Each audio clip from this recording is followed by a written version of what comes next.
Throughout the 15th and 16th centuries, used popular culture, leisure activities, and rituals reflecting the persistence of folk ideas reinforced and sometimes challenged communal ties and norms. Examples of this included Saints' Day festivals, Carnival, blood sports, public rituals of charivari, public whipping and branding, trials of women as witches throughout the 16th and 17th centuries, and the campaign of Catholic and Protestant churches to end pagan and superstitious religious practices. Leisure activities such as Carnival, Saints' Day festivals, and animal fighting remained communal in nature throughout the 16th and 17th centuries. Animal fighting throughout this time period consisted mainly of two major categories: bear and bull baiting or cockfighting. The first category essentially was a bear or bull tied to a pole in the middle of an arena while dogs harassed it. The second was two roosters with sharp blades tied to their feet fighting in the arena to the death. All these events were communal in nature and contained large amounts of gambling among the spectators. Carnival originally was a festival of food, where people ate whatever food they were giving up during Lent. Lent was a period of 40 days, beginning on Ash Wednesday and ending on Easter Sunday, where Catholics are supposed to give up something, usually a food item, in order to mimic the story of Jesus. Carnival was originally a festival in which people ate or did whatever they were giving up for Lent. Carnival then became a festival that happened the week before Lent that consisted of pure chaos and disorder within a town for the week. Social norms during this time disappeared, and Christian ceremonies, even among Catholics, like Mass, were openly mocked. At one occasion of Carnival, people brought live goats into a church during Mass. Protestant communities typically abolished Carnival in their towns. Specific Saints' Day festivals varied from region to region, but they were all communal celebrations of saints and anyone named after that saint that was being celebrated. Saints' Day festivals could also be considered a second birthday in scale for those named after the saint. There were also other religious days, specifically All Saints' Day, that were celebrated throughout the Catholic world. These days were celebrated in reverence to the people specifically mentioned in the name of each day. Charivari, a tradition that originated in France, was used to punish criminals for breaking the law. Victims to charivari endured an amount of humiliation so great that it resulted in the fleeing of the city or suicide.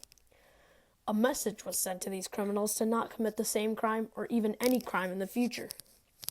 The influence of charivari spread throughout Europe. For example, in English towns, a skimmington was a form of humiliation against a member of a married couple. Offenses included domestic abuse by the man or the act of adultery by the woman.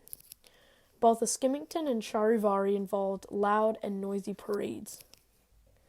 Also, in France, a newspaper by the name of Le Charivari was in business through the 18th and 19th centuries.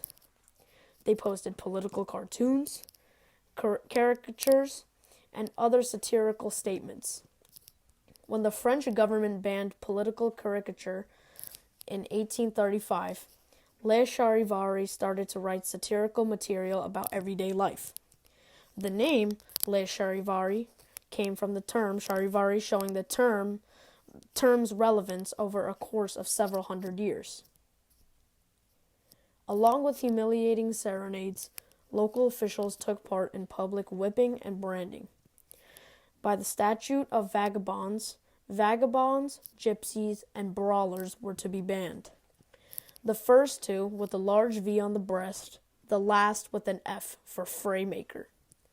Slaves who ran away were branded with S on the cheek or forehead. This law was repealed in 1636. Also, a law that was issued in 1698 and appealed in 1707 was about how any person who was convicted of larceny or petty theft and who was entitled to the clergy should be, quote, burnt in the most visible part of the left cheek. Whipping was also very common in Europe during the Middle Ages. In England, the Whipping Act of 1530 was passed, which allowed for the whipping of thieves, blasphemers, poachers, men and women guilty of minor offenses, and the insane. Different instruments for whipping were created, such as the cat o' nine tails and the Russian knout. During a public whipping, the criminal would have their back lacerated, and then to add to the immense pain, salt was applied to the wounds. Whipping and flogging was common in places like Denmark, Holland, Germany, and France later on. Organized imprisonment systems were first established in the 19th century, so for a while, flogging and whipping of criminals as a punishment was common.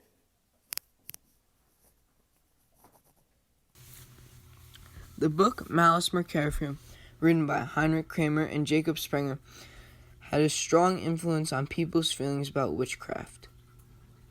When translated from Latin, the book's name literally means the hammer of witches. The purpose of the book was to provide witch hunt manuals and motivate people to kill witches.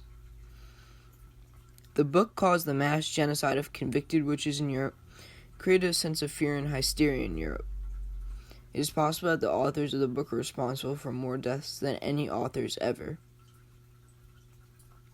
In general, women were the main target of witchcraft accusations during the early modern time period, with 80% of convicts being women.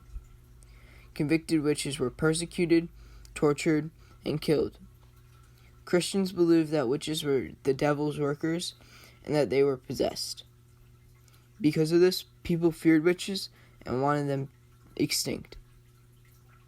The hysteria in Europe peaked between 1580 and 1650 due to the publication of the Malus Mercarium and special courts being put into place specifically for witch trials. 26,000 plus witches were killed in this period of mass genocide.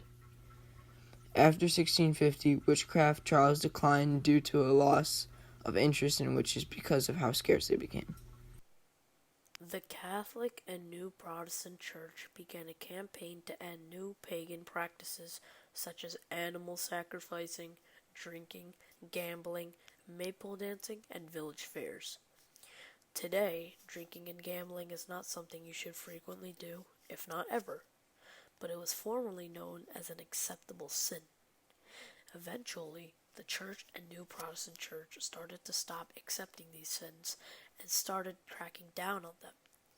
Drinking went from a leisure activity to something that quickly became more and more of a problem, and eventually, Europe had an alcoholism epidemic. Gambling was another sin that was starting to be unacceptable because the churches were starting to have an increased concern with public morality. The second thing the church was trying to stop was maypole dancing.